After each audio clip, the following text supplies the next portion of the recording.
Drunk Dog Creative. I'm Bridget A, and I'm going to show you how to make the framed illusion card. As you can see, I've got a whole bunch of different ones here. I'm going to put these to a side for a minute.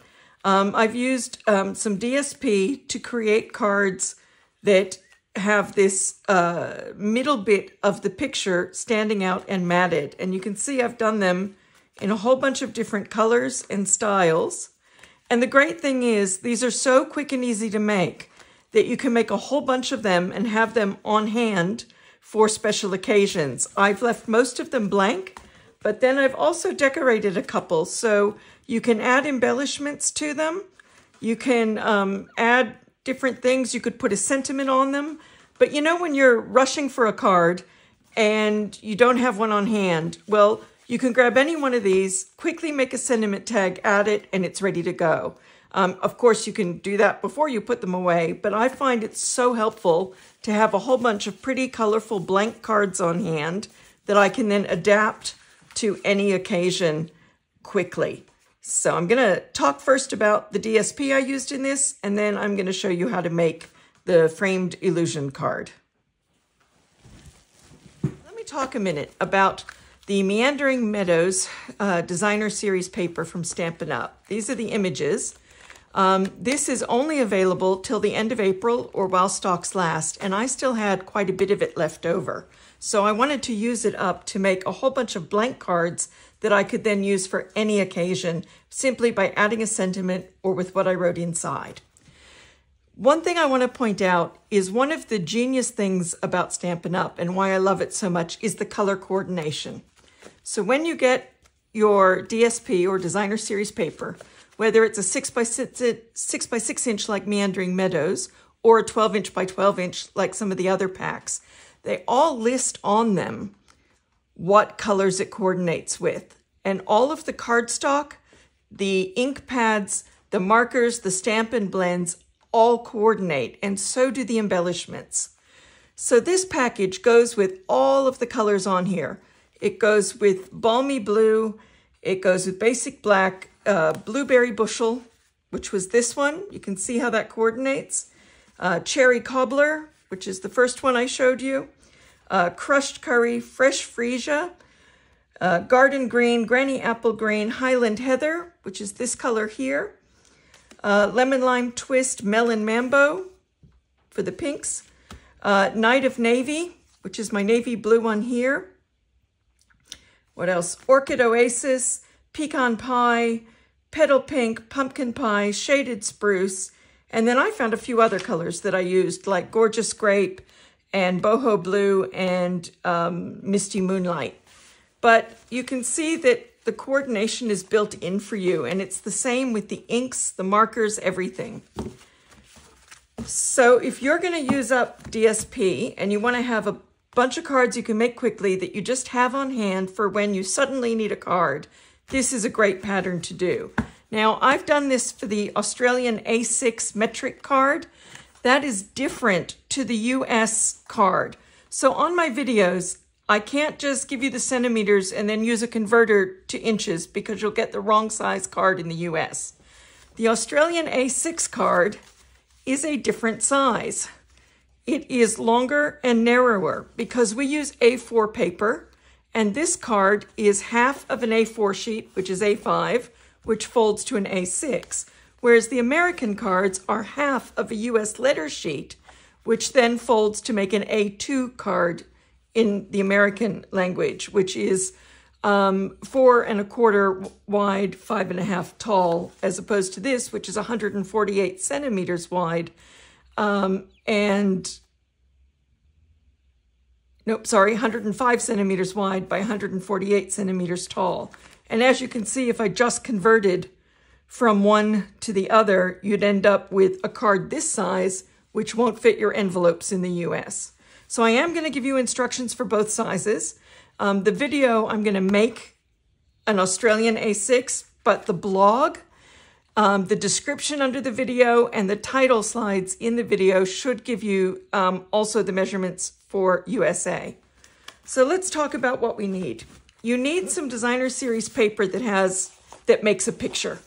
You could probably do this with something that is a repetitive pattern, but it's really effective with a picture. And I'm using Meandering Meadows. Now, Stampin' Up! Will have a new catalog that comes out on the 1st of May. So starting on the 6th of April, everything in the 23 to 24 catalog could be on sale. So this paper is available until the end of April or while stocks last. And because of the sales starting April 6th, 2024, I don't know how long it'll last. It's been a favorite paper pack. I bought 2 packs of them, and now I'm trying to use up the second one. So let's talk about cut file and what we need to make this. So for the card base, I've got 210 centimeters by 148 centimeters that's scored at 105 centimeters. Now, if this was a US card, it would be 8.5 inches, 5.5 inches, scored at 4.25 inches.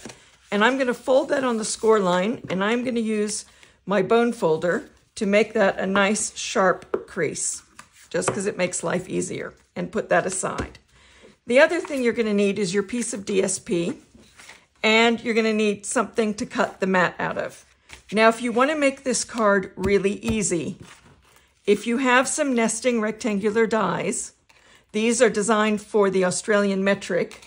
The dies I used for this are designed for the US card, but didn't come in a size for the outside and were scalloped. So you can see, use whatever nested dies you have that you want to use. If you don't have nested dies that look right on your card, I'm going to give you the cut sizes for how to cut it by hand. But for this, I used 3 rectangles. I used the big one and the little one to cut out the image. And I decided can use the die to figure out what part of the image I want to keep. And then I cut the mat with the middle one. So 3 size dies that kind of give you very little space between these two and more space for this one. If you're going to use dies, that's the easiest way to do it. If you're going to manually cut, what you're going to want is you're going to want to cut this image to 95 centimeters wide and 138 centimeters long. And then you're going to want to cut out of it 68 centimeters wide by 112 centimeters. Now, with the Stampin' Up! Paper trimmer, it's kind of easy to cut out the middle because you have, that's the score blade, you have these lines here and here, which can line up with the grid and the ruler.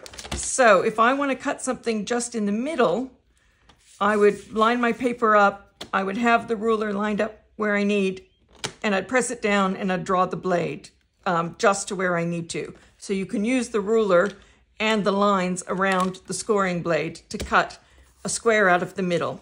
It is fiddly, but it's possible with the Stampin' Up! Paper trimmer. But if you want to make a whole bunch of cards fast, grab some die. All right, I'm going to show you how I line up the dies to cut. I've got some tape here that doesn't stick to the paper. I've taken my largest die to decide where I want the paper, what I want for the whole image. So you can move this anywhere on the image. If you prefer that as your image, you know, you want this bottom corner, top, a little bit of both, whatever you want for your image. You just put this down where you want it, let's say there. And I'm just going to tape the very corners so that it doesn't move while I put it through the machine. Then I'm going to take my smallest of the 3 dies, and that's going to be the cutout in the middle. And I'm going to line it up so that it's pretty even all the way around.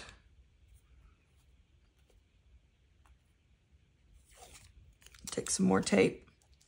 Make sure it's a tape that isn't going to stick to the paper and rip it when you take it off. So, but also make sure it keeps your die stuck down. So I'm going to just put that there. And that's what I'm going to cut for the image. And then I'm going to take some cardstock that matches the background. And I'm going to take that middle one. Let me redo this. Take that middle one, and I'm going to just place it on the cardstock to cut out the mat for this middle image. So that's how you get the image for the card front. And this die was the right size to fill in the card base. And I didn't have the right die to cut that, so I've left that image straight, which I just did with the paper trimmer, and then die cut the middle. So I'm going to run this through the machine and I'll be right back. So now I'm back and I've die cut 3 pieces. That outer die, cut that, and the inner die, cut the middle right out of it. And then that middle die, cut this piece of cardstock, which I just layer this on. Now this is how easy this card is. Get your glue bottle, and I am out of the Stampin' Up! Liquid glue, and my order hasn't come yet, so I'm using some Mylene's, which I also like. And I do use glue instead of tape because this, you know, it's the kind of thing you're going to want to move. You're going to want to, like, put it down and wiggle it till you get it right. You may not get it right the first time. And we all know that with tape, that just destroys everything. So you want to just position this so that there's an even border all the way around. So you take that outer frame and you put it on your card front. Then you're going to take this middle bit, and again, you're going to put some glue on it. I usually go around the edge and then crisscross through the middle in a little star. I'm notorious for overusing glue tape and glue. Now you're going to want to center this on the mat. And that's the thing about glue, is that you can wiggle it till you're happy with it. Now you can use glue to glue this in place, or you can use tape depending on how confident you are of lining things up. So if I get out my Stampin' Seal and just go around the edge, dot in the middle, a little more there. I'm going to take this, and this is how easy this is to line up. You just align it by the image so that it's a continuation of the image interrupted by the mat. And that's your card. It's that simple, that easy. If you manually cut it, it'll be just as good. Using the dies to cut it are just a little faster. And you can experiment with whatever dies you have, whether you want the scalloped edge, a deckled edge, stitched edge, plain edge, whether you just want to use the trimmer to do it. But, you know, these are some of the beautiful examples of how you can mix and match colors and images and come up with quick, easy, beautiful cards very quickly. Except for the one I just made now, it took me about 40 minutes to make about a dozen. And that was being interrupted by my dogs who wanted my attention. So this is a great, simple card, easy to use up, all the DSP, and everything coordinates. You can leave the card just like it is, but because you'll probably have a colored inside, you might want to add an inside writing panel. I've just cut these 95 millimeters by 138 millimeters. If you're doing a US card, you might want to do 4 inches by 5.25, whatever size you want. And then it's just a bit of Stampin' Seal in an X. And you put it centered on the inside, which gives you some weight to balance the weight at the front and gives you white space to write on. So let's talk about stepping this up a little bit and embellishing it. I mean, besides the obvious, which is stamping a sentiment and putting it on here, there's a few other things we can do. The Painted Lavender suite, which also ends at the end of April, came with beautiful cutout, a pack of beautiful cutout butterflies of different sizes and shapes, some half butterflies like they're landing, some full butterflies. And it also came with these beautiful purple gems, which really match well. So I'm just going to do a couple quick techniques to do a little something to zhuzh this up a little. I've got my Gorgeous Grape ink pad, which matches. Remember I said everything coordinates? Okay. And I've got my Stampin' Blend brush. I'm going to put a little ink on that, and I'm going to rub it off on my pad to get so it's not blotchy. And I'm just going to lightly go over this butterfly to give it some color, a coordinating color. I'm going to do both sides.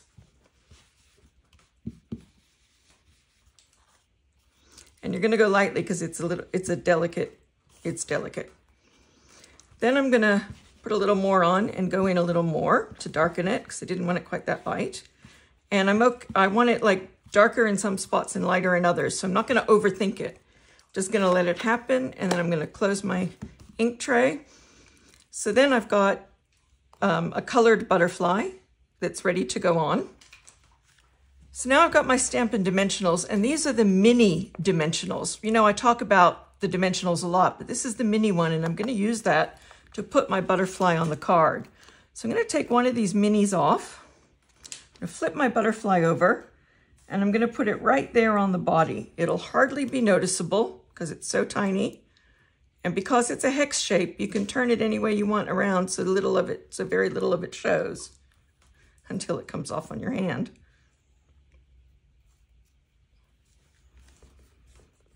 And I'm just going to decide, where do I want this butterfly flying in?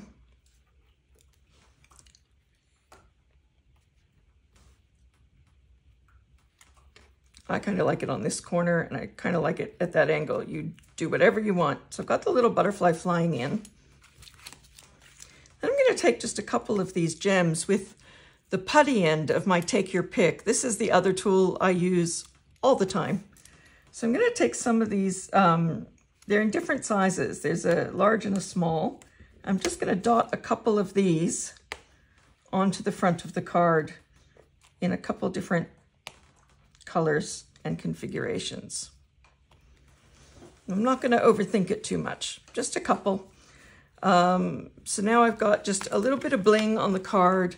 I've got a butterfly flying in. There's other things you can do as well. You can do, you know, stamp and die cut a little floral thing, whatever you want. But I'm just going to leave it at that. That's one option. So use your imagination. And if you want to go beyond the basic card, you can decorate it with other things. So here's another way to embellish this card. I used the Painted Lavender set. Which is Stamps and Dies, and this is in the mini catalog that ends in April of 2024. I don't know if it'll be carried over to the new catalog or not, but using that set, I just used the dies to cut out some flower stems in Blueberry Bushel and in Highland Heather, and some leaves in Garden Green, and I just glued them together and put a little bit of a matching bow that I made from some ribbon from Stampin' Up! On the card, and that kind of extends the look of these flowers into a 3D element on the top of the card.